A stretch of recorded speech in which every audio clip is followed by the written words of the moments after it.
I don't believe it. It is 12:05 and I'm live at 12:05. Can y'all believe that? How about that? I don't think I've ever made it on time. I am like so excited. So how's everybody doing? I think I see. I think I see Sirius. I think I see Glitter.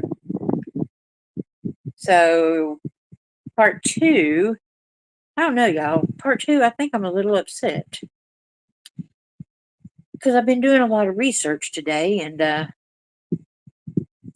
well, part two is about asbestos because we discussed last night the dangers of the crime scene and cleaning up the crime scene, with the airborne pathogens and everything from the blood and stuff like that. And so I know that January the 3rd, how about we just, okay, I got ahead of myself. Hey, Dolphin. Hey, Sirius. So we're talking about tearing the house down. So I did something for y'all. I hope y'all enjoy it.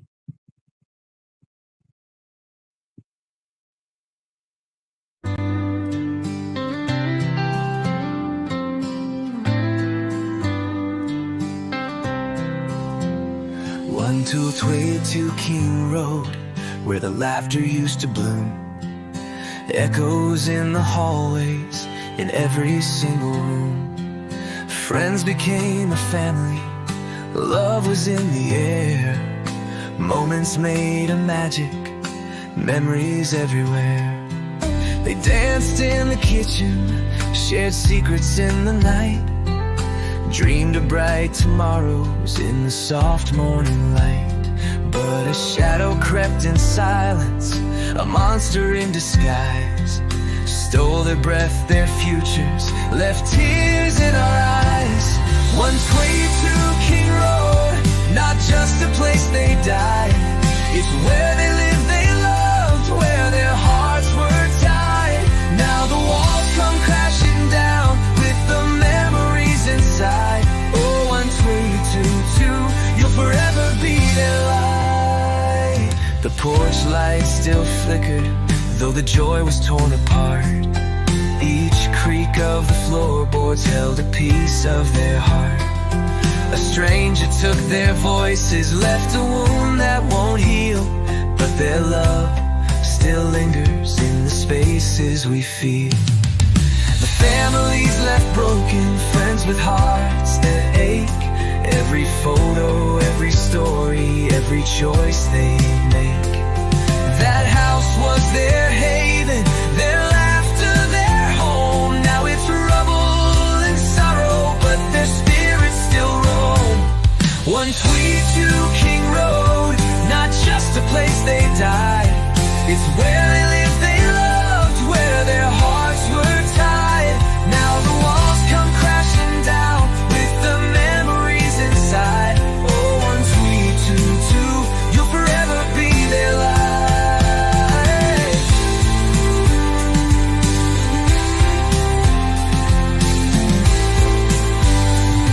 They say it's for healing, to tear it all away, but the ghosts of their laughter beg the walls to stay. Every brick held a story, every room held a dream. Now the dust carries echoes of a life torn at the seam. Justice waits in shadows, but the truth will rise. Their names will live forever under Idaho skies. Ethan, Xana, Maddie, Kaylee, we'll hold you near. In our hearts, 122 will never disappear. 122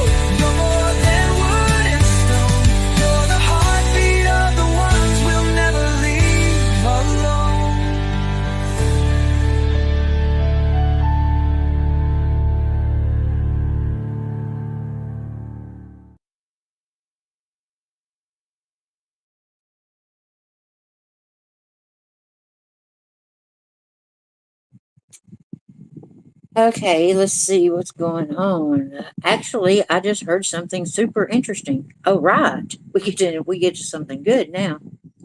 Wait a minute. I'm going back to my game. I will just be okay. Well, Dolphin, if you're listening, come back, come back, come back. I'm sorry the song was playing.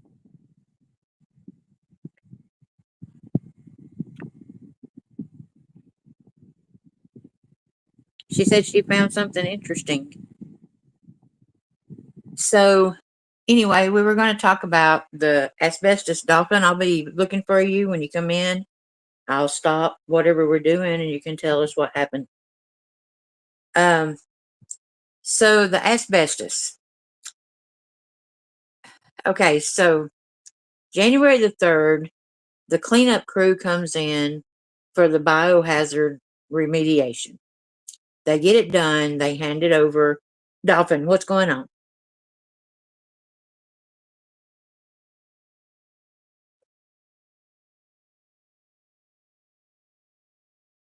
No, you don't have to wait. Go ahead.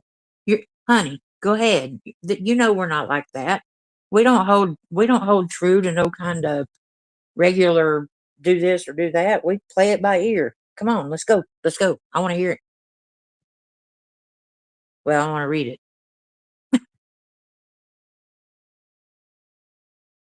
You're not going to interrupt. None of y'all are ever an interruption.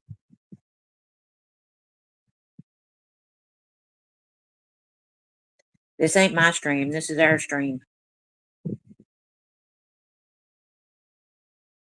Have you seen Ashley Banfield's new podcast tonight? No, I have not. Steve G was on it, gave out. Ooh. See, I don't know how to play anything or I'd play it. So you're just going to have to tell us.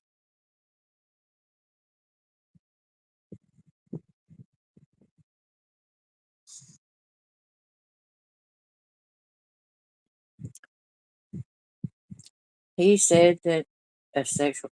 Oh.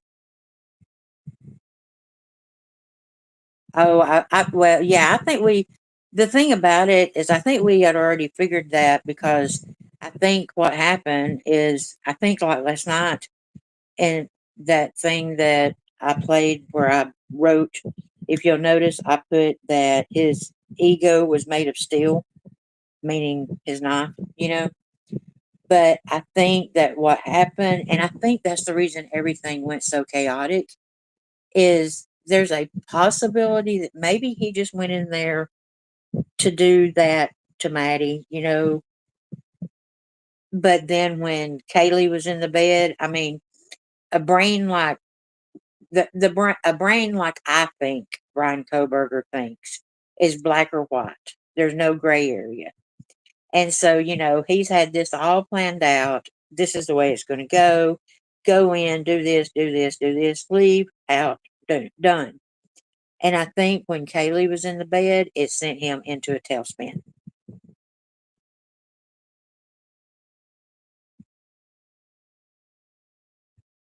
Exactly. I think that's what he thought. He thought he would get her when she was drunk and passed out.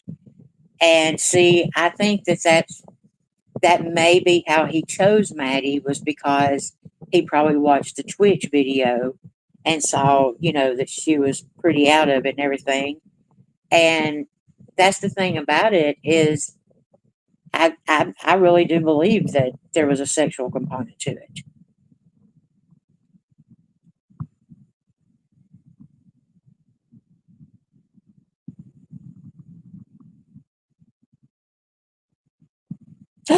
What? Oh, Kaylee. Wait a minute.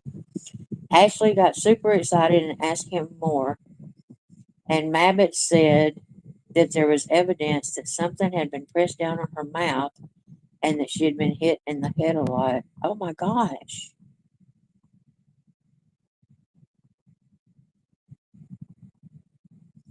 Wow. But I mean, you can't tell me that there wasn't a sexual component to it. I mean, I don't. Now, one thing that I have thought is that maybe he was going to go in there and, like, he had the sheath in one hand and the knife in another. and maybe he was just going to put the knife to her throat and lead her out to like the trunk of the car and then drive off with her and take her to Wawa Park or somewhere like that and then do whatever he was going to do to Maddie.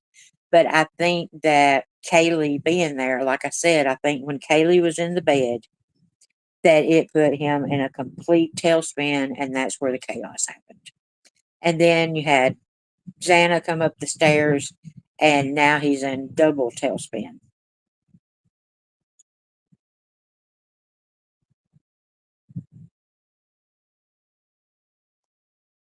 You need my link? Is that what you're needing? Is my link?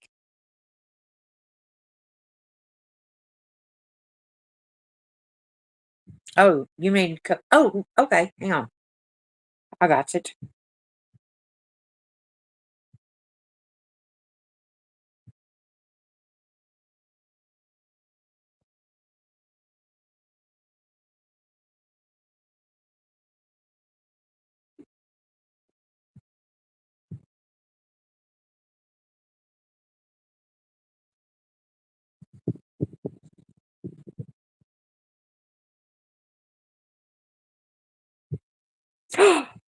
Dolphin, you're amazing. Hey, hold on, let me mute you on the other show window. How are you doing? I'm good. How are you? I'm okay. I was just gaming and before you came on, I saw your notification and I was like, okay, I'm gonna keep gaming. And then I watched this what is it, Ashley Banfield Drop Dead Serious on my other screen. And I was just like, wait, what? So I was like, oh Right. my God. And then when you went live, I was like, you guys have to hear this. So let me see. I can share my screen. I just The had good it. thing about it is I think I'm such a little channel, they'll never know I played it. Well, yeah, no, I mean, I don't think, I don't, for her, like, I don't, it's her little show. It's not like official Oh, News Nation. No, it's it's not, her okay. show. It's Gotcha. her podcast. Let me find it in my history really quick because I just watched it, but I've got a bunch of windows open. Okay, I found it. Let me go back to Well, I'm glad you're up restream. here. Yeah, me too. I just yeah, because you know what? Everything that you're saying, like what you just said a few minutes ago, I'm like right there with you. As to, that he got mad and that he was probably going to do something. But I Right. think here's the extra bit. I never believed that she was in the room from the beginning. Well, I always felt like she walked in on him. I don't know if you've ever seen the little clips that I put together where I used like the little shadow people, Hmm. and the cutout right there at the desk. Yep. I think she walked in, they got Hmm. into it, Yep. and maybe she fell into the wall. Hmm. And now I know she was found in the bed, but he could I have think he flung just her up on tossed the her there. bed. Yep. Yeah. We're And on the I think same when he tossed page. her that she sort of kind of fell over Maddie. Hmm. Hmm. And And that would appear that maybe, she was in the corner or something. hmm. But so thankful you guys are up. And I know, isn't that cool, Sirius? Sirius don't Yeah. know it, but one night I'm gonna get her up here. Oh yeah, nice. Um, Plus, remember those photos of like the outside of our room, or maybe it was like a TV camera, like one of the news stations, like the first night that they were still in the house that night. They hadn't turned off her TV. So her Right, TV in her room, like you could see it illuminating on the wall. And right. then photos of her room, you could see her bed covers, like her linens were folded back, like Yeah, they she were had just folded gotten out of down. the bed. Mm-hmm. Mm-hmm. So, and then when, from the court documents, when we found out that, because Hitler kept referencing grand jury testimony in one of his, I think it was his response to, or his order for the text messages and the 911 call, he kind Yes. of went through and had little snippets of grand jury testimony that he put in there, right? And in that document, he said that Dylan had testified that Dylan, Bethany, Kaylee, and Maddie were all up in Kaylee's room In hanging out. Kaylee's room. Right. Yes. So, yeah, I was just kind of like, well, see, that just that and the fact that, Murphy was a puppy. I think about how I feel about my dog.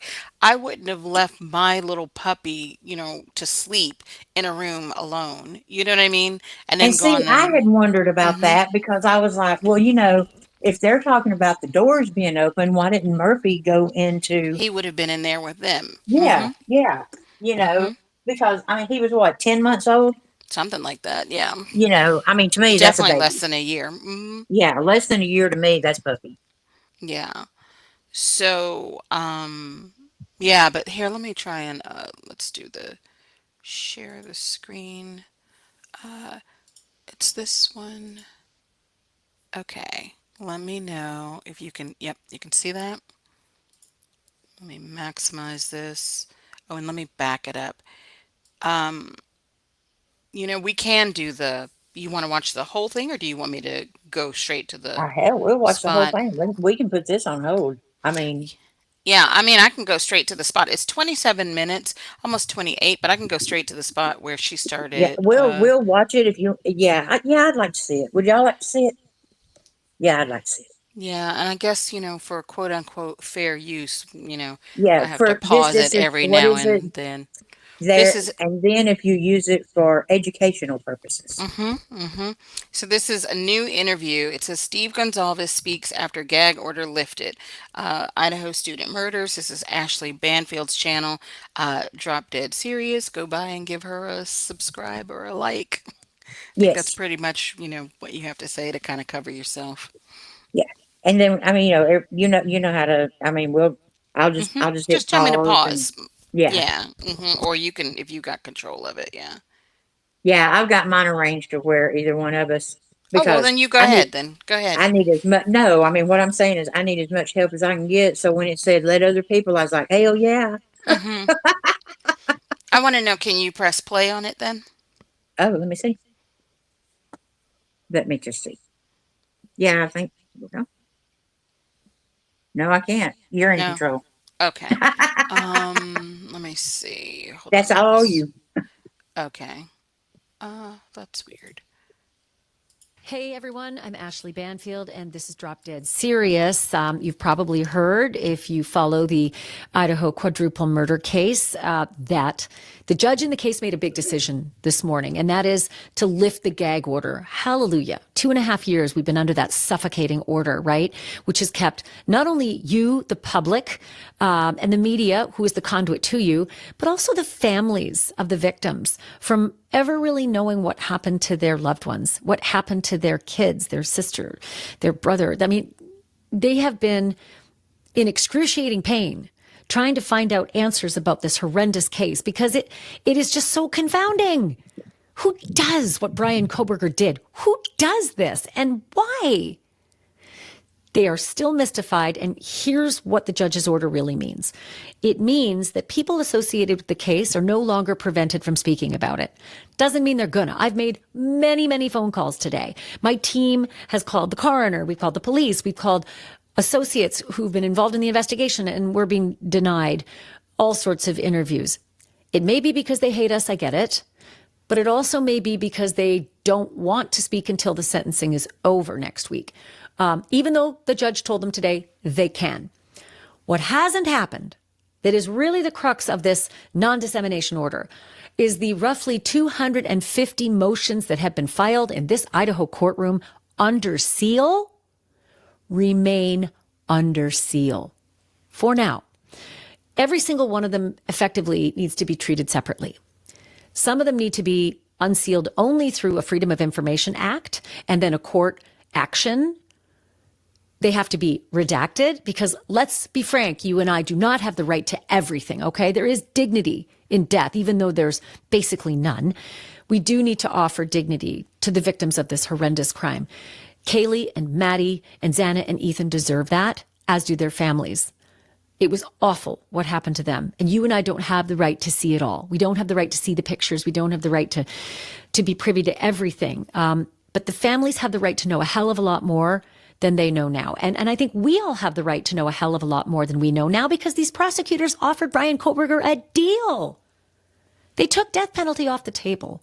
They took a trial, a public process off the table. Why? What was the reason? What did you not have on this guy? To have him dead to rights in a trial, what did you not have? What was the reason you decided to circumvent the public process and just go directly to a quiet deal that would send him away forever with no opportunity for parole or appeal? These are the reasons that the public information is important, not that we deserve to have everything.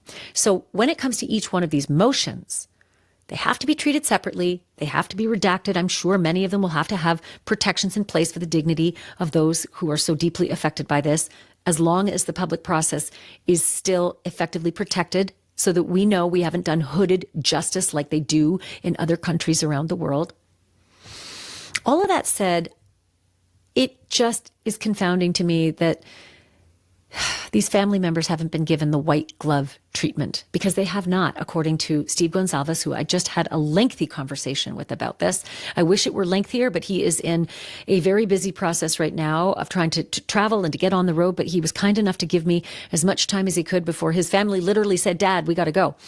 And I asked him a whole bunch of questions about, how did you feel about today? The gag order's lifted, but not really. I mean, it's still going to take some time, maybe months, to unseal 250 plus motions, even if they're not completely unsealed. Did the prosecution, did the government, did the judge, did anybody help you through this before we knew all of this stuff? What's your reaction to what happened in court today? And how much have you known, if anything, that we haven't known? I mean, I felt like they deserved to know more than we knew. And I'm still completely astounded by how Steve and his family have been treated. I don't know about the other families. If they've been treated differently, I don't know.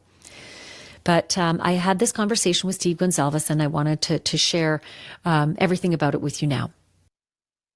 I'll just pause right there really quick since that was almost 5 minutes. Hey, you got this down pat. You've been working with other channels, haven't you? No, if I ever get on my laptop, I can probably figure out how to share, but on the phone, I can't do that. That's the reason I love for somebody to be up here, especially, see, because like Oh, I don't know YouTube, that much about Restream, but just like, the sharing or it's whatever, really but easy, but because I'm on a phone, the share option, so like the YouTube videos and stuff like we watched last night and stuff like that, I have to screen record them and then upload them and then put them on here instead of just sharing them. oh. Yeah, it's Hmm. like a 3 deal process. Okay. If We're you want some other time, we can practice that or whatever, okay. like, off, on a different Right. thing, like a private stream or whatever. But yeah, because I, I I'm wanted to wondering. play around with Restream anyway. But yeah. I wonder how long we should make Sirius wait before we unpause it because Oh, she. No, go ahead. is she's at work right now, right? Yeah, but she's like anxiously waiting, and I'm like, well, Oh I guess we could gosh, just pause it. No, go ahead. the one She's she did watching. last night was I know. wow. I'm gonna have to go watch She it now. lost her mind. I mean, I just at first she was kind of like, keeping it PG, and then finally she was like da da da da da da, da and then and Anne's she said Anne's MF and client at the end, and I was like, No oh my way. goodness. I was like, yes. Ashley Yeah, finally that's let loose. definitely not Banfield, huh? Mm-mm, mm-mm. Yep. Okay, let's see. Let's keep this going. I'm I'm actually surprised though. I think I expected Steve to come out with way more. So you guys watch this and let me know if you feel like he's holding back. I'm not so sure if I believe him that, as to the level of stuff that he knows. Like, or Well, he's saying that he doesn't know. have y'all seen the plunder video? Which one? I've been The watching one her a where little she's talking lately. about DoorDash having a dash cam? Yes, but didn't she just get that from somebody's comment or something? I know, but it really made sense about the wire and stuff. Hmm.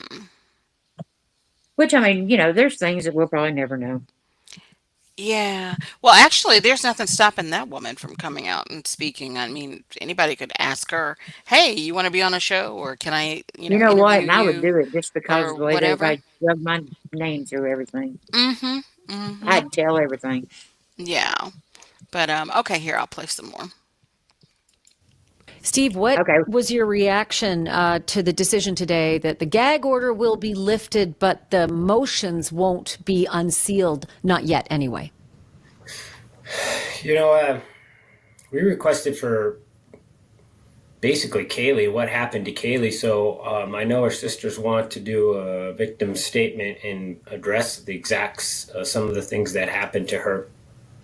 And they basically wouldn't share any information with us on, what happened to her. So I'm pretty used to how ridiculous, not just a gag order, but sealing something that has nothing to do with the victim's rights. It's all about hate to say it, but it is a lot to do with the media and people being put on cameras and not knowing what to say, or things coming out that they didn't mean to say, or just didn't have a good explanation of what was going on. So they wrap this seal thing around trying to pretend like they're, trying to protect people and doing all that, but they gave out people's initials at the very beginning. So it's just a dog and pony show that we're supposed to pretend like, like there's top secret information inside these docs. It's pretty gross, and we're fed up with it, and we're glad that it's over. And we just, you only got one time to be able to be a victim's advocate and say what you need to say and to address the courtroom and everyone in Idaho. And they're not gonna let us know exactly what happened. So it's just terrible. You're going to go in there, we're going to make statements, and we're like, we don't want to say anything inaccurate. We want to make sure everything we say is exactly truthful. And, it's one of those times where they could bend the rules, but they don't.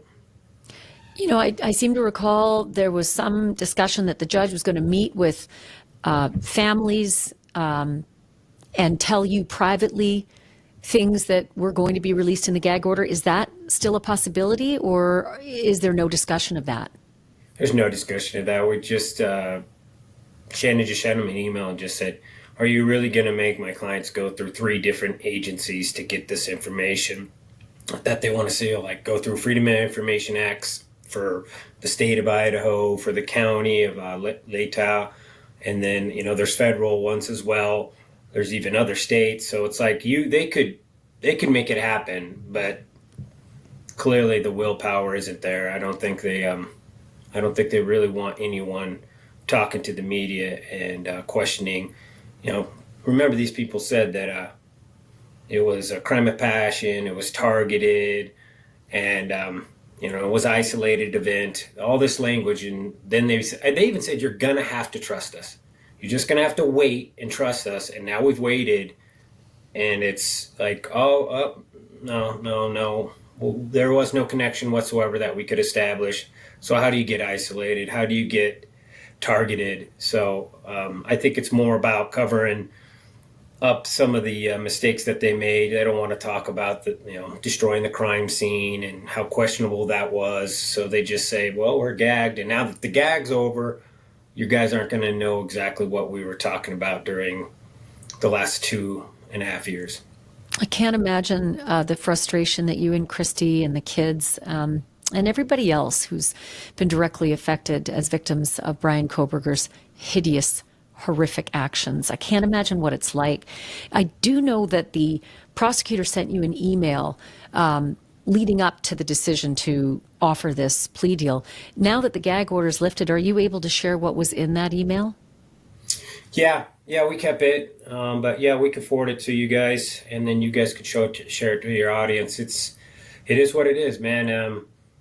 You got to put yourself in the position of a parent, read that email, and wonder if that's what you thought was going to happen, and that kind of language doesn't really sound like it's a negotiation. It basically just tells us that it's over, it's done with, and just get on board. Get on board. No solicitation for your thoughts, your opinions, to weigh in on the possibility of a plea agreement being offered? No, it was just basically paperwork. We were asked if we had ever been offered a plea deal or gave one. We said no. He was like, Judge Hippler said, well, you probably should at least, look into that. And what's that look like for you guys? And we said, we're not in it. We're in it for the death penalty. The choice is he could be fired at, or he could take a shot. Those are the two options that we would agree to.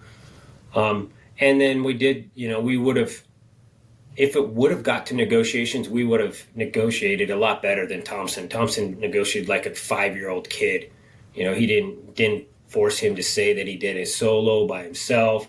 Didn't force him to prove that he was wearing the suit or show us where the sheath, the knife is to the sheath. There's a right way to do things, and then there's just I want it over with because I want my summer back and I want to go retire. So that's what we got. We got a pitiful effort from an old man who's retiring and doesn't believe in the death penalty and really had no right to even be in that room. And it's a shame that we didn't have any other choices that we could have pushed for. We tried. I mean, I tried to even hire a prosecutor. I would have paid to have my daughter in a separate case with our own prosecutor that we paid for, and not even made Idaho pay one penny, and it would have turned out differently. Which leads me to another question. There are still civil avenues open to you, a wrongful death suit against Brian Koberger. Do you and your attorney, Shannon Gray, plan to mount any kind of action after this, or are you done? I think a lot of their strategy for this sealing and gagging was because they were afraid of the civil actions, but those are mostly have to be brought up within 2 years, and it's hard to bring something up that you're not been able to even look at. Like we don't even know who made the decision and what was all done. So I think this was a strategy for them to cover up their tails and the university's ass. And there's two huge universities there. One, they literally sent the students back, saying it was an isolated, targeted event, and literally the murderer was hired by one of the universities and was literally in a position of power, who had already harassed girls, and they hadn't even taken those investigations seriously. So yeah, there was a lot. People need to look back when he was fired. He was fired on the 19th. That's the exact same day that the police said that the FBI told them that Brian was a suspect. It's kind of more than suspicious that WSU fired him that exact same day while he was out on the back in Pennsylvania. Ooh, let me pause right there. See, Steve, the way he worded that about the university hired the murderer or whatever, like the way that he's, oh, sorry, my dog is reverse sneezing in the background, if you hear Oh, that. The yeah, I way that he do. worded that, it makes it sound like the university hired Brian as a hitman or whatever. You know what I mean? Right. I don't know. I wish he would think about the way he words things sometimes. But what do you think of this so far? Well, I think that what he needs to remember too is that, you know, the feds can still pick this up. I mean, I know that since he's in prison for life and everything, they may not, but they've got him. They can do the stalking because it's from Washington to Yeah, because it Idaho, crossed state lines. right? So I mean, if feds wanted to, they could really go at it. And the thing about it, and I'm only speaking just because I lost David, but I think one day they may be glad not to have seen some of the stuff that they could have seen.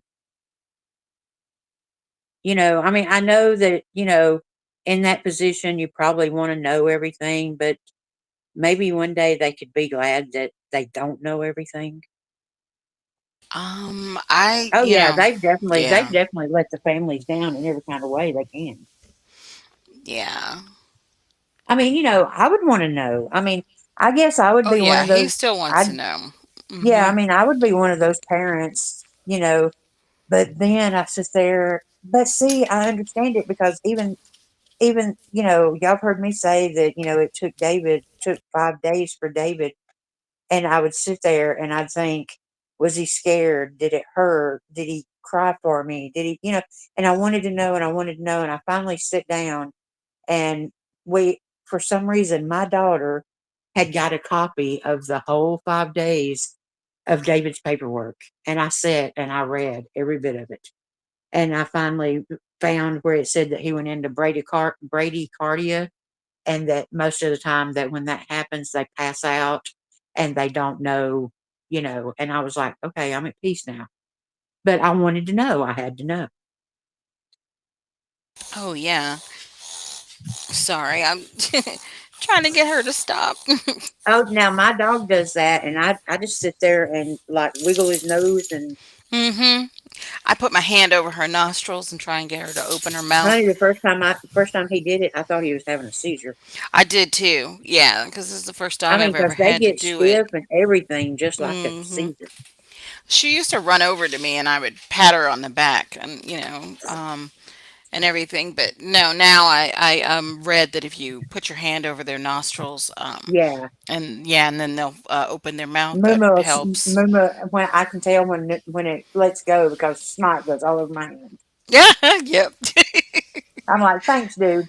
I usually try and she's lying on a throw blanket right now, so I usually just pick that up and put the end of it over her nostrils. Yeah, but But Ashley, I mean, Ashley has been super good to them.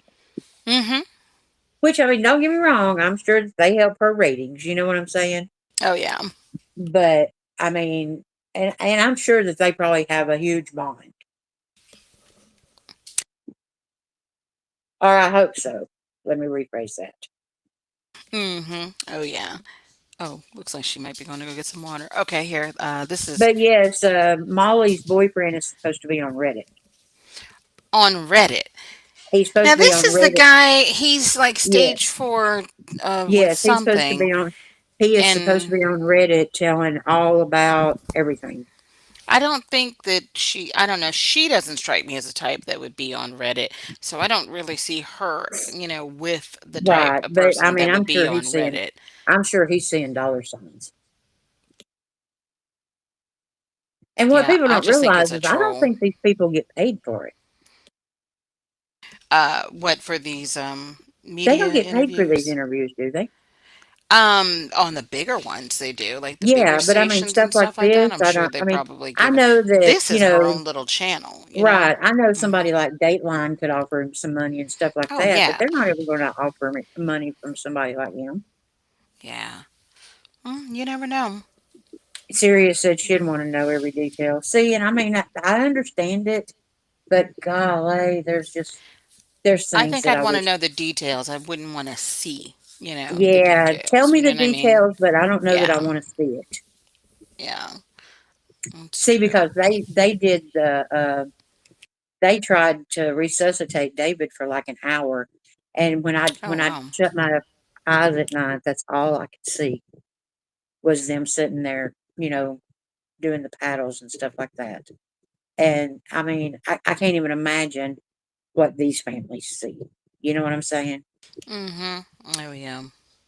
I mean, don't get me wrong, losing a child is losing a child, but I'm sorry, there's a David's free will took him. Somebody else chose their destiny. That is true. You know, that he came into their safe place. All right, Yeah. press play. Okay. That They got they deep. fired him. So obviously they heard about what was going on, and it was cover their tails, and that's why we have all this sealed stuff, and we're still fighting for the information to come out when it's just 4 kids that got killed in their bed. There's no top secret information here. There's no national security.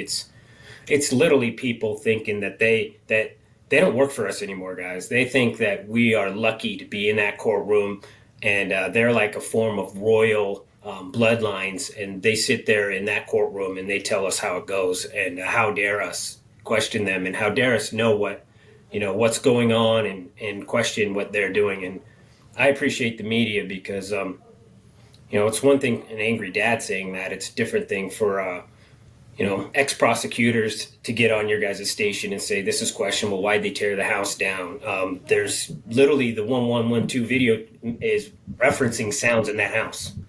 So it could easily be that a jury wanted to like reproduce what those sounds would have sounded like on that camera, and they couldn't do that once the house was torn down. Was there any contact made or any overture at all from the prosecutor's office, the victim's rights advocate that's supposed to be associated with you, about the process going forward now in order to find out more information? Have they at least guided you? Will you have a better shot at getting information than someone like me? No, they don't like us. They don't like the fact that we question their authority. They don't like the fact that we talk to you guys right now. So I don't think they'll help us at all. They'll try to make it as most difficult as possible because we bring a huge spotlight. You know, if we're gonna read it, we're gonna explain it to people how we understand it, and I don't think they want that attention. And that's probably why most of them have already retired. So yeah, I don't think we're going to get any help. We don't have a victim's advocate. She's she's bound by the rules of that court. So if the judge tells her to shut her mouth and don't talk about it, there's an open investigation of the leak, and she's a part of that team. She can't talk to us. We brought up the leak in court January 13th. Gray accused that office of leaking the information, and ever since then, we've been able to prove that we got we knew about the sheath and the DNA, CODIS hit, all that stuff before. And you think if there's an investigation, why hasn't anyone ever called us and asked us where we heard it? You know, so there's no investigation going on. They're lying to Hitler if they're telling him there's an investigation. There's no investigation going on because the first person who told you that there was leaks and proved to you by telling you what they've heard, that eventually becomes part of your case. You know, the sheep, we knew about the sheep before it was. We knew about the white car before they released it. They never came and asked us who told us that information. They didn't even try. So Who was it? oh, I would never. I'm not going to give that information out. You know, I really respect the people that actually reached out and tried to help us. They're awesome mothers and fathers, and they cared about their community, and they wanted to make sure that this was done the right way. And so, yeah, we did know some stuff, but I respect all those people, and I would never give out their information. They're all safe. Every person I've ever Understanding. talked to. It makes Yeah. perfect sense. You got a loyalty to those who loved you and cared for you throughout this horrible process. In the interim, I kept thinking along the way there would be things that you know that we don't know, and that you were sworn to secrecy because of the gag order or any other reasons. Is there information you know now that I haven't known and the rest of us haven't known up until today? Most of the information we found out were just people calling up. I've had other officers call us up and just say, I don't know what just happened in the court today, but I don't support it. People so angry at what was happening in that courtroom that they would literally pick up their phone and call us and say, this is what's on Brian's phone. This is what he was searching. This individual was sexually motivated. I don't care what Thompson said. They've got a plan for him. They've got a job role for that man. And it's not every day that you get somebody who wants to be a police officer, is dying to be a police officer, is literally talking to them every single day about how he was going to be a police officer. It's not every day you get a master's degree in criminology that is going to go into prison, and they're going to leverage that. That's what they're interested in. They're not interested in him being locked up in 23 hours of solitaire where he's not going to be able to have any influence. They want him to go in there and actually have influence and work with them. And be a resource for crime fighting in the future? Yeah. His fantasy was to be an officer or Yeah. Hold the phone. Mm-hmm. Do you know what he just said is Oh. going to go so viral tomorrow? Uh-huh. Yeah. Oh my God, because he has just, I He mean, talks too much. oh my gosh, serious.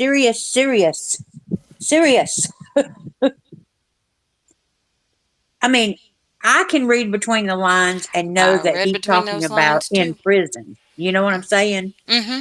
You know, that they're wanting him to be like an enforcer or something, something like that in prison.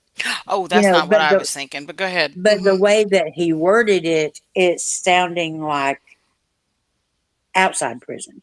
Mhm. And that's Yeah. where people are serious. Do you agree? I mean, you know, and don't get me wrong, I love Steve G to death. I'm not saying anything bad about him, but I think that sometimes the way that he words it, Mhm. the way that he words it leaves it open enough that the Mhm. other people can run with it. Right. See, and you were focused on that. I was focused on what he was talking about when he said who had been calling him, you know? Because Yeah, I was like, yeah, Steve, you say you're not going to rat anybody out, but then you said things that narrowed it down enough to, you know, yeah. To like give fathers and somebody a mothers, really good idea who it yeah, because was. we know it's not the college students. Well, no, no, no. He said in the courtroom. Remember when he was talking about, like, when after something happened in court, people would call him, and said they Oh, didn't agree with what the prosecution did. He said officers would call him when they didn't agree with what the oh, prosecution just did. And oh, they would tell wow, him, I know exactly what's on his phone. Well, who are the officers who have been in court? right. Payne and Mowry. Okay, Mowry is the guy that did the phone records, right? Didn't he? Wasn't he Or responsible what's for his all the name? tech and the data downloads and everything on the Yeah, phone? but then you've got the other guy too What? There was that another did the officer in cast, there. the Oh FBI no, guy. FBI guy. No, FBI is not calling Steve. No, I don't think because no, they were too busy trying to get him to shut up. Unless there's somebody who is like, say, a retired FBI agent who still has an in with somebody and made a call, a couple of calls, or just is talking about, and then the case, and then they pass it along. I don't think that they were talking to Steve because remember when he was going to go meet with the grand jury Yeah, members, a couple of members or something like that. There was something. No, no, no, no. It wasn't grand jury. It was a protected witness or something like that. yeah, but Remember? it's because somebody from the grand jury had told him about Right, the right. yeah, But he about the had said informant. something about he was getting ready to go. I don't know, Yeah, to he the was going to meet with hotel the or something. informant in a Getting motel ready to go meet. Right, exactly. And the FBI, were like, you better stop, or else, and say, I wonder if that was Melissa. um, no, why would she be in a hotel? I don't think she ever. Did the sisters ever come out to Idaho? Did they ever come out of the house? I wouldn't have if I were them, but yeah. But yeah, so like I said, so he just told you basically, gave you a really good idea about where he got the phone information from, Wow. you know? Because, until he opened his mouth, you're like, oh, that could have come from just about anybody, who Yeah. had access to that working doc or whatever, the files and all that. But he just told you.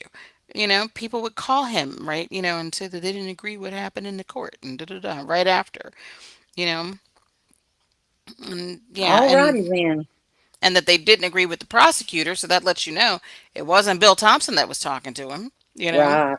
Yeah, Steve better shut up because I'm serious. I'm surprised they haven't subpoenaed his phone records and his emails and everything already while they were doing this leak investigation, because everybody knows they've seen him go out on News Nation and Fox and different channels this whole time, But running his really, if you mouth think about about stuff. it, is there anything that can be done? No, I mean it's a I mean, mild charge or whatever. No, right. so not so much, you know what I mean? He's not going to be It like just, it's in just prison the or look of something. Yeah, it. yeah. But no, what he was saying about, they're wanting to use him and stuff like that. I'm like, oh no, those people, pro burgers, are going to run with that. Mm, mm-hmm. Yeah, so like right, the next thing you will see is, oh, he's really not going to be I in mean, because prison. they're already He's going to saying be he's a on the Fed. streets. Yeah, they're Mm-hmm. already saying he's a Fed and stuff like that. And Right. with the father saying they don't care about him being locked up, they want to use him for his knowledge and stuff. I'm like, no, no, no, we're feeding into the I pro burger. mean, really, Steve, he doesn't have that much knowledge. He Right? got He's his only in his first undergrad in year. psychology. He Yeah, got he's a only in his first master's, year. which is just a 2-year program. He was in his first semester, first Right, half. right. He didn't even finish a half of a semester. you And know, he had if already you really stopped going think to about it. class. Yeah, yeah, he'd already Mm-hmm. stopped going to class. So I mean, wow. Yeah. Well, all righty. Does it get better? Yeah, yeah, yeah, yeah. Oh, are Because then y'all ready? he Serious? mentions Mabbit. Oh, That's all why right. I Let's call her go. old loose lips Mabbit, the coroner. I mean, I've been calling her that since the first interview because I was like, she knows better than to be out here talking. She should know better. And the fact that later then I found out she was a lawyer too, I was just like, wait, what? Yeah, I've always made She the joke. really Well, I knows guess I better. can. I can go to the crime scene on Saturday and defend them on Monday. Yeah, yeah, pretty much. Pretty much. Okay, here we go. This has what, about 10 minutes? Yep. The earliest one was like a Green Beret or something like that, a Ranger. So this guy's had like these grandeur visions of himself since he was just a little kid. And I think one of the first things he told the officers when they arrested him in Pennsylvania was like, "Let's get a cup of coffee. I'm working on my criminology PhD, and I'd like to interview you." It's like this guy wants to be a cop or wants to be somebody of importance. He always has been, and that was part of the reason why we were trying to get them to take that into account and not plead with him. Don't give him the position of power. Basically, dictate the terms to him and say we we're not going to accept this unless you prove who you are. Still fascinated by the comment he made upon arrest. Have you arrested anyone else? Thinking, is he throwing a red herring in? Is he really curious about other possible suspects? But I'm very curious about what you just mentioned, that coming out of hearings, there would be people who would call you and say, I don't like what's happening in that courtroom. I know what's on his phone. I know. What did you learn from those phone calls without divulging who it was who called? He just weird porn fetishes, but two of the fetishes were in that room: drunk, passed out girls and gagging girls. And those are two things that were part of that crime scene. For Thompson to say that there was no sexual assault, of course there wasn't. He didn't have enough time. Somebody came up there. But why are you defending somebody who just killed four people? You know what? Why are you not even making him stand in the courtroom and admit that he killed four people? I mean, it's upside down world sometimes when you go in those court systems and they're literally, oh, you've been so respectful. You can sit down when you plead guilty, with a yes and no answer. So we're just glad to be done with it. We're glad to move on. When you said drunk, passed out girls gagging girls, was there something that happened at the crime scene involving gagging that you heard? Yeah. That's what we've heard. That's why we want to get all these facts straight. So we don't want to have a statement that isn't accurate. But when you have a prosecution that just is okay with covering everything up and not telling you what's going on, it's hard to be accurate. And they've criticized us for not being accurate on certain things. And it's because we're not getting the facts. We're not Parents shouldn't have to beg to know what happened to their kid the last 24 hours of their life. We figured out everything that we could. We got the grub truck video before they did. We got the white car. We got the 112 surveillance even before they got it. We were the ones that tell them to go to these cameras and pull them off. I'm sure they already were going to do that anyway, but we got it before they did. So they were just concerned that they weren't in control and we knew too much stuff. And Did someone with the investigation describe that Kaylee or Maddie was gagged during this horrible crime? I was told that by somebody in. I can give that out. That was Babbitt. That was Babbitt who gave that information. What did she say? There was some damage to her. There was some damage around her mouth, right here, like somebody had like pressed in and like tried to keep her quiet. She'd been hit multiple times in her head, and her skull was damaged. We gotta go. So, all right, they're telling me I gotta go. So we gotta fly. We gotta fly out of here. Understandable. And just for our viewers, Kathy Babbitt is the coroner, so she has spoken with you about these details. Steve, I'm so sorry that you're going through this. I say it every time, and I mean it every time. I wish you and Christy and the kids peace, and I'm very appreciative that you took this time to speak with us. So obviously, I had a lot of questions I still wanted to ask Steve. I'll just pause there for a second. Wow. What'd you guys think? Wow. Mm-hmm. Wow. So you know what too? In the different specials, they've shown that like first press conference where they had the press there and everything right after they arrested him, and somebody asked him if there were had the people, the victims been taken hostage, was there like a hostage situation? And the Right. look on Fry's face, he kind of like stopped and gave her a very weird look, kind of like, Right. what have you heard? And then he, gave his answer. He said no, there wasn't one, but when he did it, he nodded. He didn't shake his head. And I was Right. just like, "Oh, he nodded." Like, that's one of those things that you see on the behavioral analysis shows and whatnot. Because like his gestures didn't match what actually came out of his mouth. And now that he said that there was like, that Mabbit said like something about Yeah, he didn't gagging. mind throwing her under the bus, did he? Oh no. Well, I mean, like he said, now he can talk. So yeah. I mean, they threw Mabbit under the bus before too, because they Oh told yeah. Oh yeah. very early on how Mabbit had talked to one of the younger children and Right. told her the details or some details or whatever about the injuries or whatever. Was it Aubrey or Autumn? I don't remember. It was one of the underage children that she Oh, spoke to. I think it was Autumn, wasn't it? I don't remember which one it was, but yeah, somebody who was too young to be hearing that information. So yeah, yep. Oh, wait a minute. You know what? What Mhm. PKC just said made me think. Let me see. Look, the other prisoners, you know what? He could be planning some stuff. Oh, he probably won't last long. Do Oh you see yeah, what that I'm saying? Steve. Maybe trying to get something out there. So I yeah, mean, prisoners that way the prisoners would see it. think he's like a snitch or whatever. Yeah. Or I will mean, be a he could snitch if he actually, gets any info. I mean, yeah, I could see Steve's mind working like that though. Mhm. I mean, I'll be honest with you.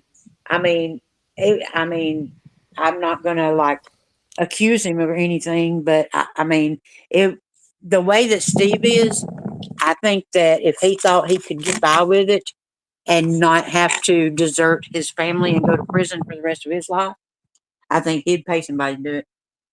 Yeah, I mean, he's already, what was it? When he was on the steps of the courthouse, wasn't he pretty much calling for some prison justice then? Yeah, exactly. Steve has You had a know, brother who's been in prison, so he probably has some connections or whatever. So, yeah. but the thing about it is, you know, I don't think I have ever. I mean, this is my first true crime case, but I've kept up with cases before, and I've never seen them treat the families like you can't know anything. I mean, Mm, yeah. It depends on the case. right? And then, you know what I mean? It happens like all the time, you know? But the fact is, you don't get to hear about it because the families usually, go off, or if they're upset about it, they go off in their little merry little way and they grumble about it, to themselves. They don't go out on news, national news and keep saying, "Oh, this isn't happening. This and this isn't happening. We're trying to do Right. this and that." You know what I mean? Think of all the different cases that you probably have followed, you know. This is one of the most outspoken families I think I've seen. And I've been Oh following yeah, true crime definitely, for like a definitely, long time. So, yeah, definitely. this is nothing new. The things that have happened in this case, it happens. Um, I mean, and why they wanted to keep certain things quiet from the families and everybody else, that's just standard operating procedure, especially when they hadn't caught the killer yet. They're trying not to, let out details or whatever. And Steve and the rest of his family, they've already proven early on that they couldn't hold water. You couldn't tell them anything because then they would have been in front of a camera 5 minutes later, you know, blabbing it, Right. talking about it. So no, I don't think the prosecution and law enforcement ever trusted the G's because, they kind of were like, bull in a china shop approach. We need to know answers now. Because remember, they were like, oh, the law enforcement's not doing enough. They're not doing anything. They don't know what they're doing. Blah, blah, blah. True. Moscow PD in over their heads. Idaho State Police was helping them, and the FBI was helping them. You know, and I guess Pullman, if you want to say like Wazoo Police Department, Pullman. Right. So they had all these different agencies that were helping them. So I just they just they don't think before they speak. They just are very reactive, you know, and emotional. They've been running on emotions and adrenaline this whole time. And See, this yeah. is the way I see it happening. Mhm. See where that is? Because right there where the cutout is, where I put the white square, Yeah. and I see her walking in, and as soon as she walked in, she gets attacked. Mhm. And so that's the way I've always pictured it happening. Okay, let me see. Or can you see it? Yeah. Yeah, yeah, yeah. Okay, yeah, I can see it now. I was still looking at my Ashley Banfield screen. Oh, Mhm. Yep. Yep. and I Um think that when he attacked her, she fell because it's not behind. I See, a think lot of that the people think doorknob that. is wrong though. I think that door actually swung in to the right. Like when the door was open, it would hit that wall. Oh, really? Mhm. Well, see, I know that Because a the lot foot of of her bed people. was the opposite way. If it's the way that Right. the knob is now, if you open that door would bang up against the foot of her bed. But a lot of people think that where the cutout is behind the desk, and it's No, it's actually out to the far enough side. over that it's beside the desk. Mm-hmm. And that's where I think she fell and maybe tried to get up or something, and then he just finished her off and flung her on the bed. Mm-hmm. So, all right, let me get that off here, and we'll go back to Ashley. Okay. Uh, how do I get that off?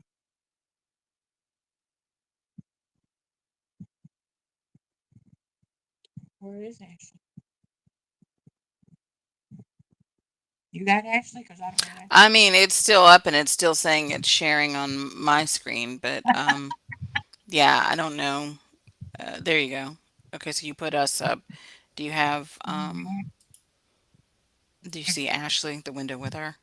There you go. There Yeah, oh, she you is. just had it. There There you she go. is. Okay. But he had to cut the interview short. Kathy Mabbitt, I think I said her name differently in the interview. Kathy Mabbitt was the coroner who I actually spoke with exclusively 2.5 years ago, and she revealed details on my Banfield show on News Nation that she hadn't revealed anywhere else. Like it had been a bloodbath, that sharp instruments, likely a knife, had been used. These were things that we had never found out, and then she never spoke publicly again, but she did speak with Steve and maybe some of the other family members. And that information that Steve just told us about Kaylee having damage to the corners of her mouth as though she had been maybe gagged with a hand or with an implement in some way, that's new. I had not heard that before. And the fact that someone had left that courtroom inside the investigation and called him and said, I'm angry with this gag process. I'm angry that you're not being given information. And I will tell you personally, I know what's on Brian Koberger's phone. There's at least a search for drunk, passed out girls and gagged girls. All of that seems to comport with that being very new information that Brian Koberger may have done that to at least Kaylee. I don't know about Maddie, but it is the very least that he knows, and he does deserve to have the full information. It's very, very sad to hear that Kaylee's sisters wanted to provide a fulsome victims impact statement at sentencing next week, but feel that they cannot because they don't really know what happened to her. They don't have the full story on what happened to her. And I don't think they will either because, and here's the big part, I mentioned this in my podcast last night, but the process is finicky. You may feel as though when you saw Brian Koberger stand up in court and say, yes, I did it. Yes, I killed each one of them. Yes, I'm the murderer. You may feel like, well, it's over. He's a convicted felon. He's not. Shocker. The process is not legally complete until sentencing. We learned that with Ken Lay, many of us in the media. Ken Lay in Enron was guilty, but died before his sentencing. And thus, it's vacated. Same with Aaron Hernandez. When they die before they're sentenced, effectively they're not convicted because the conviction isn't complete until the sentence is brought down, gavel comes down. And so we're still in that little nether area, right? We're still floating between, is it still really going to be a guilty plea and a life sentence, no parole, no appeal? We're not done yet, right? I said it last night. Brian Koberger could still fuck with us. He could. He could still stand up at sentencing and say, I changed my mind. I'm going to withdraw that guilty plea, and I'm going to twist the knife even more into everybody in the process, including those families. And so to that end, it looks as though Ann Taylor, his lawyer, filed a motion yesterday to keep the gag order in place. Whether she wants it in place or not, I think she's making sure that this deal goes through, or at least that Brian Koberger does not have an additional arrow in his quiver to come after her and say, I want to appeal based on ineffective assistance of counsel. Now, he's giving up his appeal rights, right? He is doing that, but that doesn't come into effect until after sentencing. So up until then, anything goes. We're still in play with this guy. And that's probably a really good reason why a lot of this stuff in the gag order is still in play, right? Still being suppressed from public knowledge, just in case any of it messes with the process that's in place now, whether you agree with it or not, right? Whether you, and there's so many of you who don't agree with this plea. I get it. Steve Gonzalez, not the least of whom does not agree, but the process could be destroyed. And then we are right back where we started. And that trial date is gone. They do not have that jury pool ready to go at this point because, we're like, time is ticking. So there's so much still in play. I just wanted you to know that don't hold your breath at this point, or maybe hold your breath, because not until next week do we know that this guy will be locked without the key, right? Locked up with the key thrown away, never to be heard from again. Until that time, I think everybody's walking on eggshells, including within the process. I'm not inside their heads. I'm not inside the courtroom. I'm not inside judges' chambers. I'm certainly not inside Ann Taylor's office, although I would like to be. But me thinks that she was being very protective of the situation that she's in right now with him. Not just covering her own ass, covering the ass of the process to make sure he can't come back and say, I want another crack at this apple because my lawyer sucks. She didn't protect the gag order till sentencing. Well, she did that. She put that on the table. She put that on the record. She also mentioned something, if you missed last night's podcast, that really surprised me, that she thought that lifting this gag order before sentencing would throw fuel on the fire of a whole bunch of threats being made to Brian Koberger. I expected that. But also to his family. That ain't right. And to court staff. That ain't right. So she's just putting that on the record that she's concerned lifting everything in the gag order could be a real problem before sentencing for all involved, at least those three parties. So super interesting reading, and it's being made public at this point. And Steve gives us that other side of the victim's family, right? How they're being treated. And it looks like they're not being treated any different than you and me. And that breaks my heart. I always feel like the families deserve so much more than you and I do. And God, I hope they don't have to go through the lengthy process that Steve just outlined. Freedom of information request on every single one of these 250 plus motions. It's 3 different levels of government. Let's just pray that it's a lot easier for them. Thank you so much for watching. If you're listening, thank you so much for listening. And as always, remember, I'm Ashley Banfield. I am here for you. The truth isn't just serious. It's drop dead serious. Hey, everyone.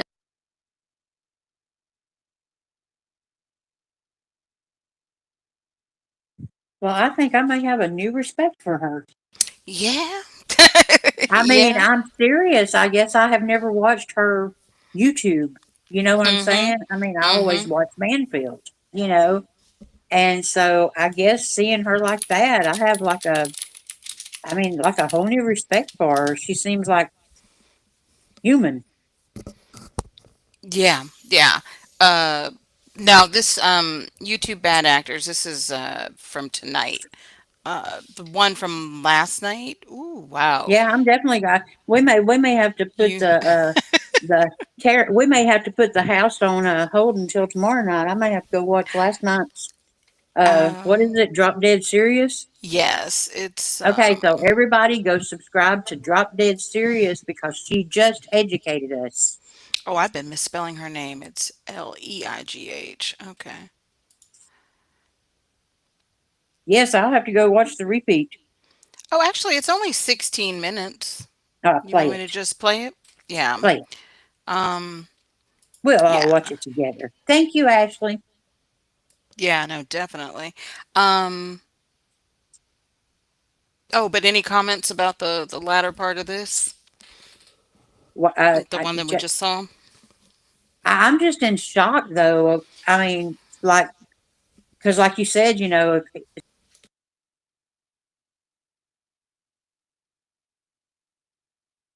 he could have out. Oh, I think you sort Wow. of cut out. I mean, because I didn't know anything about that. Oh, That's crazy. yeah, about maybe that it was a sheath. Yeah, I Yeah. don't know. I mean, because he said that there was markings on each side of her Right, and the way mouth. she, yeah, the way she put her And the hand only way up, that there'd be markings, because it's not duct tape. He didn't duct tape her. Mm-hmm. Yeah, I don't think he had time for all that, but Yeah. So, I yeah. mean, if he stuck the sheath in her mouth, that could very well be how it got under Maddie, too, because when she fell over Maddie, it could have fell under. Mm-hmm. Yeah. Yeah. Bad actors. It's like she went rogue. Yeah, let me see. Let me put this one up And and apparently the one that we're fixing to watch is more rogue than this one. yes, this is where, at first she was keeping it all G-rated, and saying, what the frick or something like that. And Right. I was like listening to her, right? Then all of a sudden she started letting the F-bombs go. And I was just like, oh, I stopped what I was doing and turned to Wow. her because I was like, oh, Ashley. That, yeah, I mean, like I said, that gave me a whole new respect for her because, Hmm. she's not a robot. Yeah, yeah. I was like, and I can understand being upset. Right. Let's see. Here's this So what was one. she so upset about? This is so she was I'm starting to share it. Oh, This one is called Are the Details Worse Than We Thought? Koberger ah, fights to keep info sealed before sentencing. So in this last night's episode, she was talking about these documents about how, the for the lifting the non-dissemination order and that the state had finally said, oh, okay, we change our mind, it's fine, if they go ahead and lift it, but that the defense was opposing it, and somehow she got her hands on the document. She didn't show it on the show, but she was like, right. it's 4 pages, and and she started going through what was in it, right? And it was not on the court website last night. Really? Because I watched this really late last night, and I went to look because I was like, wait, how does she have the document? And then I went out there and I was like, oh, it's not up there. It didn't get on the website until this morning or whatever. So Ah. yeah, and then somebody else that I know said that they got it off of somebody through Twitter or something. So I was like, oh, okay, that's interesting. But yeah, so she basically was, talking about this and talking about what the defense's argument was for keeping it in place until after the sentencing. And then she kind of like went on a little rant or whatever. Did you read Yeah, what? YouTube bad actors. Yeah. Yeah. Hmm. That is so true though. That is really, if you think about it, that is so You're true. right. You're right. Definitely. Three people had it. Yeah. I don't know either. Hmm. How does that happen? So somebody's leaking. I don't know. Oh man, surely not. There's not really leaks. Yeah, I mean, maybe whoever the web developer is, the person who's supposed to put it up on the website or whatever, maybe they decided to Oh give out a wow. copy. Who knows?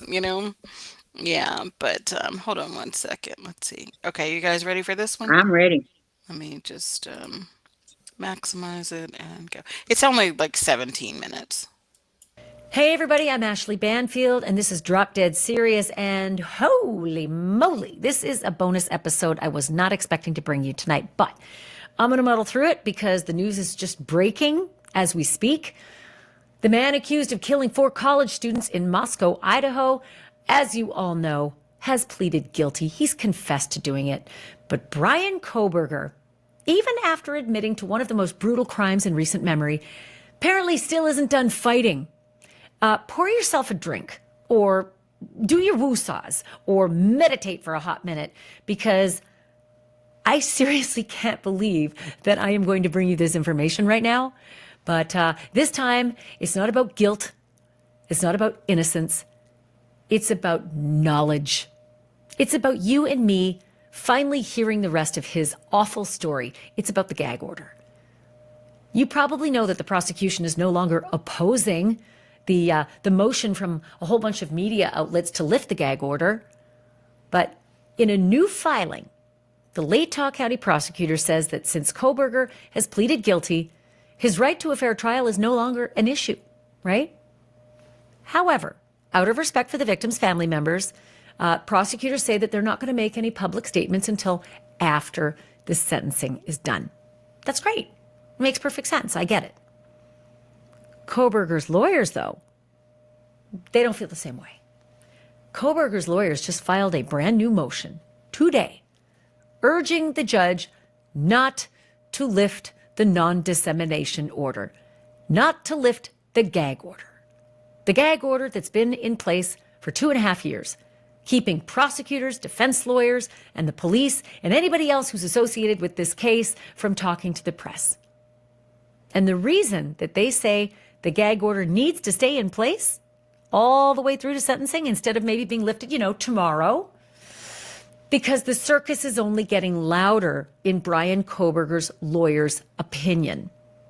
They say the stakes are still dangerously high. For Brian Koberger, not for the rest of us, just for him. And what the defense is really pointing to in the motion that they filed today is that there are threats out there to Brian Koberger, obviously, his family. What? And if you can believe it, court staff. I don't know who the court staff are, and the motion doesn't make it clear. They say court staff. And when I hear court staff, I think maybe Bill Thompson and the prosecutor's team, because people are pissed. Prosecutors offered a deal to this guy. He skated on the death penalty, even though prosecutors had him dead to rights, at least it seemed. So maybe there are threats to Bill Thompson and his office, and that's what Ann Taylor is bringing up in this defense motion. Maybe there are threats to the judge. How dare you let this happen? Some people are just so irrational. They'll just go after a judge, right? But here's my question. Does Ann Taylor think that the minute the gag order's lifted and we start hearing the real details, that those real details are so much worse than what we already know that we're all going to lose our ever-loving minds, and that people are literally going to take to the streets with the pitchforks and the flaming torches? Are the facts in this case, under seal right now, under this gag order, are they so much worse than what we already think that the public is going to explode in a rage? Because that's what this motion seems to point out. Here's what's in the filing and why it matters. Koberger's legal team, including lead attorney Ann Taylor, filed a 4-page opposition to the media's motion to get rid of the gag order, to vacate it, and to just let the information flow free. Because you know what? Quite frankly, the whole reason for it in the beginning was because they were really worried that the whole world was going to find out a whole bunch of information about this case, and that some of those people in the whole world would potentially be jurors, and that they'd be poisoned by all this information before it could come out in a court of law. So, you got to protect the process. You got to make sure the jury pool stays pristine. So, gag order. So what would be wrong with lifting the gag order now? Because there's not going to be a jury. Poisoning a jury pool is no longer a concern. Why do we need to wait till sentencing? We know what the sentence is. But his lawyers, Bryan Kohberger's lawyers, make the argument that the case is not over. Even though Kohberger has pleaded guilty, they say his constitutional rights still hang in the balance, especially when it comes to sentencing. And sentencing is legally a, quote, critical stage of the process. And that means that Bryan Kohberger still has the right to effective legal counsel. That's important. Effective legal counsel. Those words are important because usually what happens when something goes a way that a defendant doesn't like, they throw a Hail Mary and they say, I want to fight because I had ineffective assistance of counsel. Ineffective assistance of counsel is every defendant's Hail Mary to say, I don't like the way this thing happened and it's my lawyer's fault. So there's Ann Taylor saying Kohberger still has the right to effective legal counsel. And his attorneys say that the media frenzy could interfere with that right. Okay, so I'm trying to work it out. Because at sentencing, that's when Bryan Kohberger has agreed to the deal whereby he can never appeal again. He can't raise that whole ineffective assistance of counsel. But before sentencing, I guess he could. I guess he could jack with us, right? I guess Bryan Kohberger, if he's scheming and having fun with this whole process, I guess he could jack with us. I guess he could say, hey, ho, wait, before you impose that sentence I agreed to, I'm going to change my mind. And I'm going to file a motion for ineffective assistance of counsel because these ladies over here, they dropped the gag order before sentencing and the media went bananas. And now I don't think I want to go through with the deal that I agreed to because sentencing hasn't happened yet. I think I can see the point.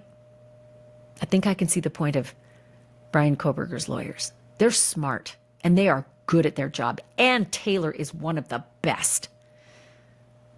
Those attorneys point to this ongoing release of high-profile media projects, like, the Peacock docuseries. It's called The Idaho Student Murders. Then there was the big series that was just released on July 11th, Amazon Prime. That one was called One Night in Idaho. Not to mention the new James Patterson book that's just released. And they also mentioned that Dateline episode, the big Dateline episode that aired in May, tons of leaked information. It triggered a court-ordered records hold and an active investigation into who the leakers were, who leaked all the confidential information that was supposed to be protected by the gag order. Kohberger's lawyers say that lifting this gag order now, just days before sentencing, would only pour gasoline on the fire. And the fire, they argue, is already blazing. They say that there have been threats against Bryan Kohberger, that there have been threats against Kohberger's family. Come on, people. It's not their fault. Don't threaten his family. Apparently, court staff have been targets of something. But the threats apparently are escalating against court staff. Let me read directly from the defense motion where the argument is being made that lifting the gag order is somehow dangerous to Bryan Kohberger's safety. Quote, the amount of publicity coming before sentencing, even with the revised order in place, is massive. Further release would only serve to gin up the anger and violent rhetoric already at a fever pitch.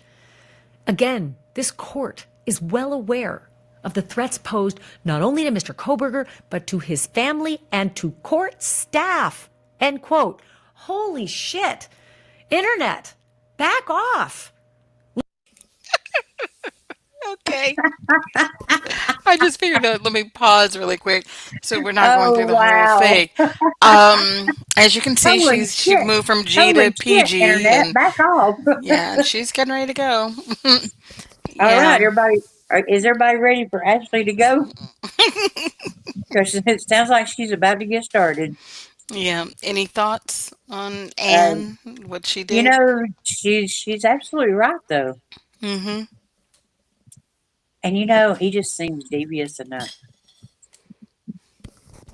Yeah, I mean, like I typed it out in the chat, but she has been doing this like in literally every hearing. Well, Your Honor, it's 51 terabytes, and oh, it's 60 something terabytes, and oh, that's a lot of data. I haven't had a chance to go through everything, and Right, right. she has literally been, like I'm like, oh, is that her last Hail Mary to, say, okay, if he were convicted, to, try to appeal it because they have been ineffective assistance of counsel, or whatever. So But even though the judge at that last hearing, mhm, the judge asked him if he was happy with his mhm, counsel, and he said mhm, yes, he can mhm. still come back for ineffective. Yes.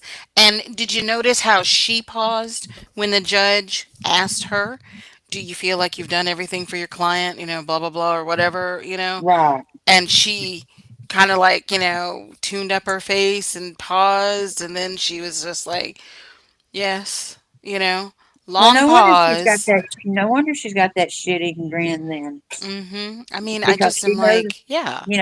if she's sitting there going, "We got this, bud."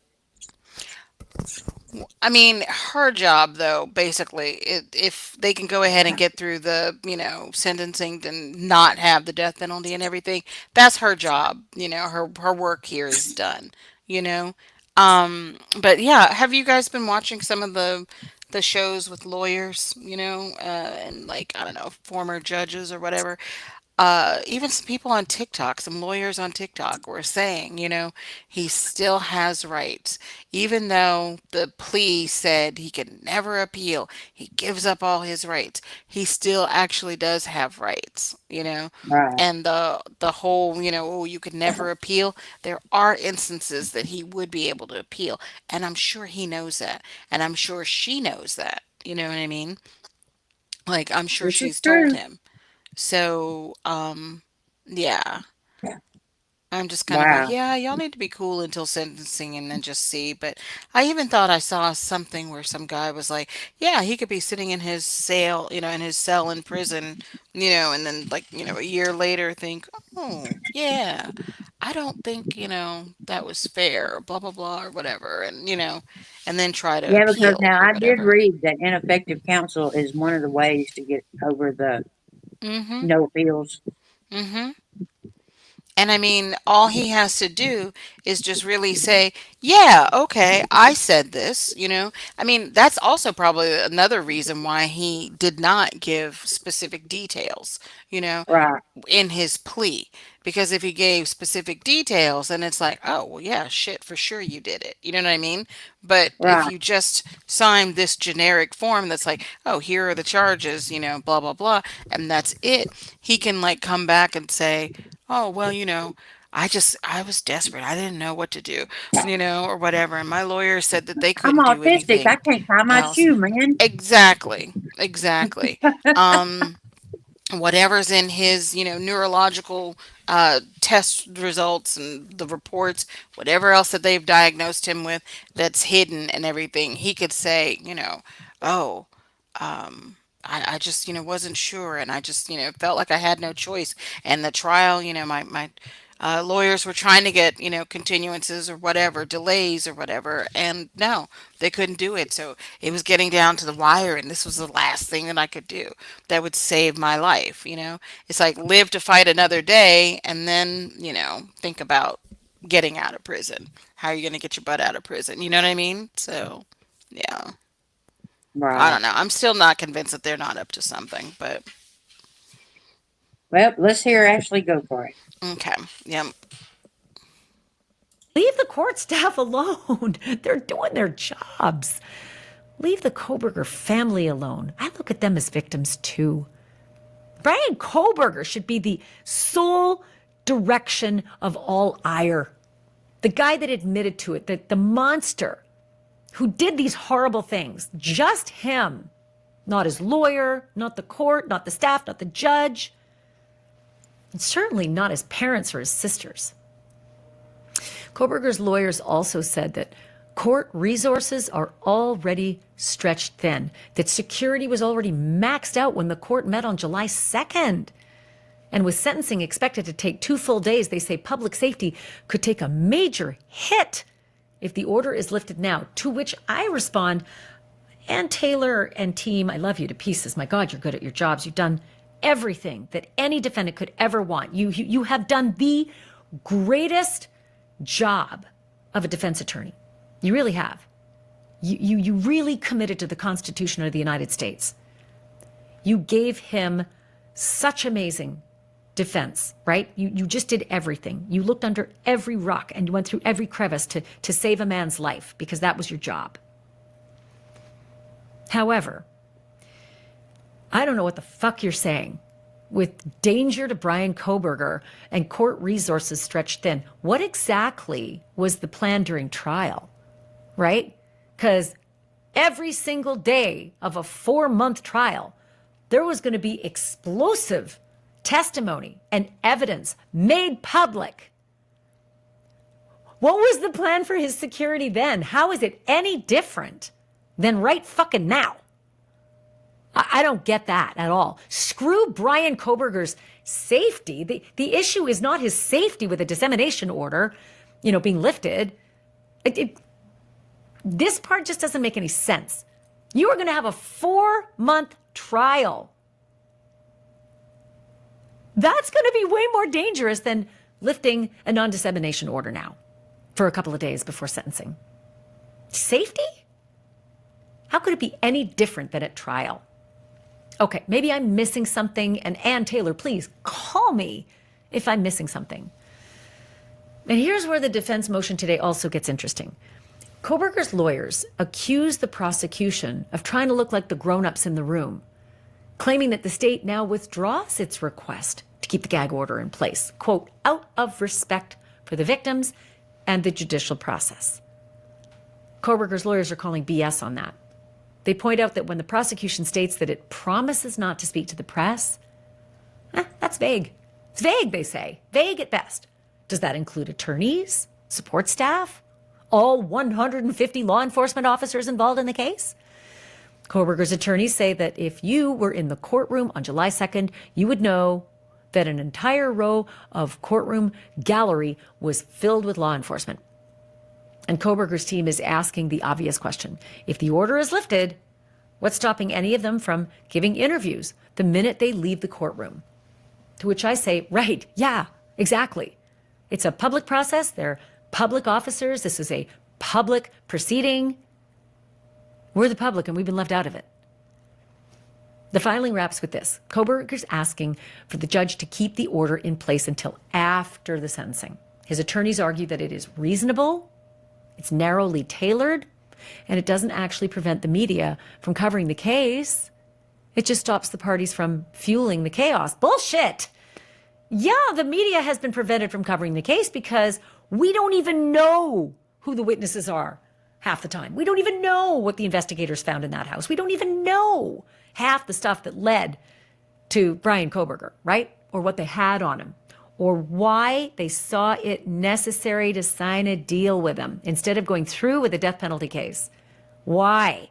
What was it that changed your mind, right? Prosecutors, what the hell was it that made you cut a deal? Because for the rest of us, with the limited information we have, it looked like dead to rights.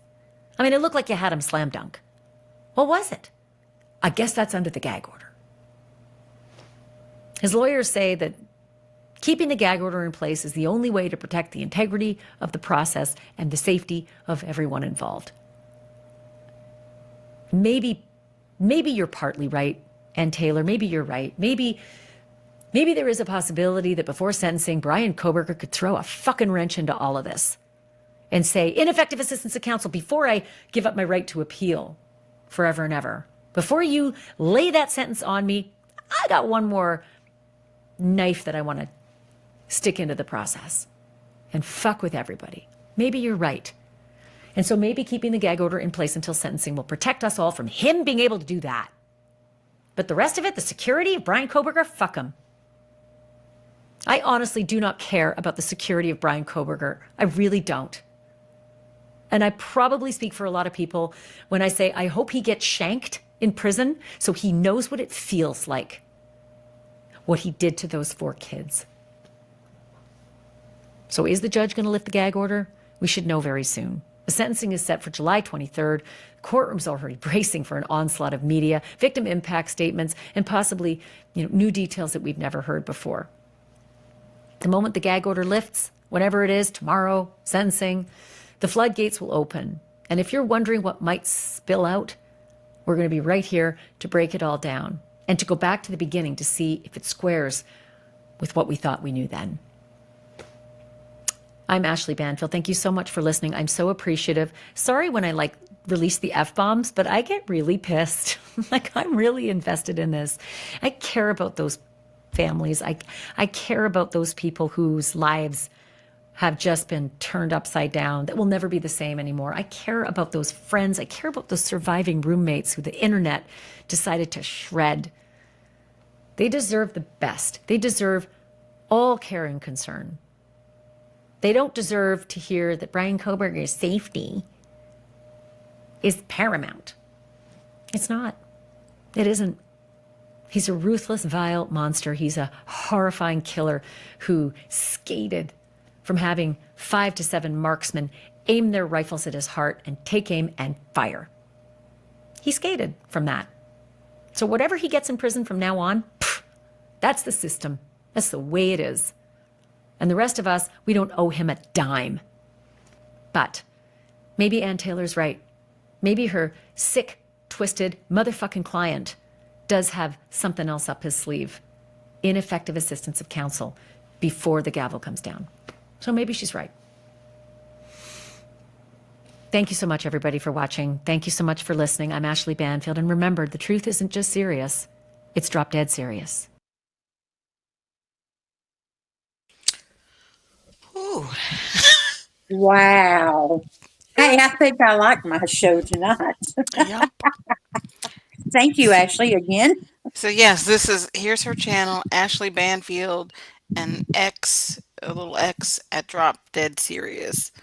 Ah, she's got That 201,000 subscribers. That's nice. that was that mad respect, mad respect. Mm-hmm.